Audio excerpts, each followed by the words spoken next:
So Martin O'Neill is not a fan of expected goals. Let's listen to what he had to say. XG, it's total nonsense. You've got to remember what the game is about, winning football matches. That means scoring goals, not recording the expectation of them. Expected goals have only come about in the last few years. It's a clueless development. Some people use these words to try to sound clever. Pretty damning words to the data analytics movement in professional soccer. But does he have a point? The answer is no. He doesn't really have a valid point at all, because what does expected goals actually measure? Expected goals measures how many goals we should expect a team to score based on the quality of chances they've created throughout a match. We can also use this to measure how many goals we would expect them to concede based on how they prevent their opponents from creating chances during a match. And guess what that does, Mr. Martin O'Neill? It predicts who is more likely to win football matches.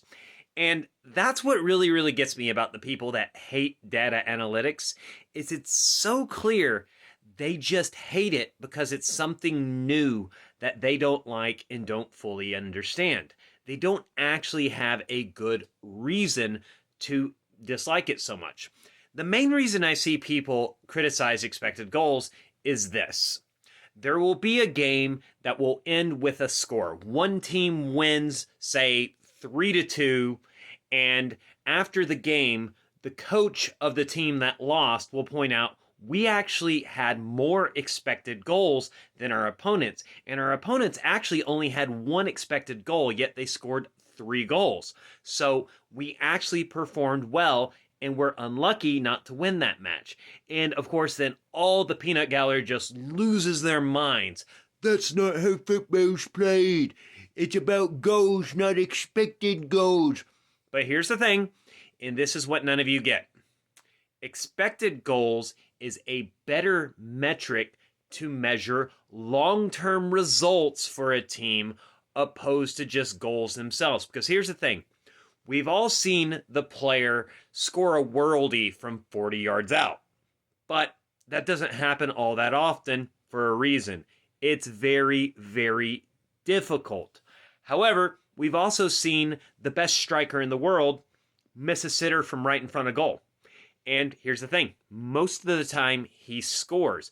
But the team that wins off a 40-yard worldie versus the team that narrowly didn't win a match because their star striker skied a tap-in over the goal, these are two very different things. What expected goals does is it gives us an objective metric that is based on the overall performance of the team and can tell us, if we continue playing this way, how many games we should expect to win based on the goals that we should score by those expected goals, as well as how many goals our opponents will score on us by the amount of expected goals we are allowing.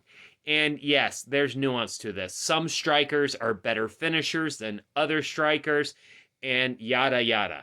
There's ways we can measure that too. Expected goals on target is probably the best metric of that.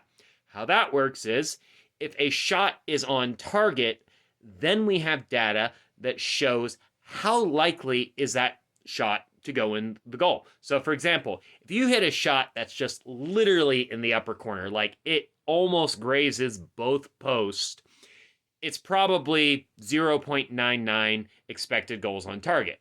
However, if you shoot a goal straight at the goalkeeper, and it's not a super powerful shot, it's going to be something like 0.001 expected goals on target. It's not 0, and it's never 0 if it's on target, because we've all seen goalkeepers have a howler. And the same thing for that one in the top corner. It's never 100. It's never 1 expected goal, because we've always seen that keeper get a fingernail to it and just nick it off the post. But guys, what do you think? Do you embrace the new data analytics revolution in professional soccer, or are you an old school dinosaur like Martin O'Neill that hates data analytics and just wants the basic stats, goals, and that's all that matters?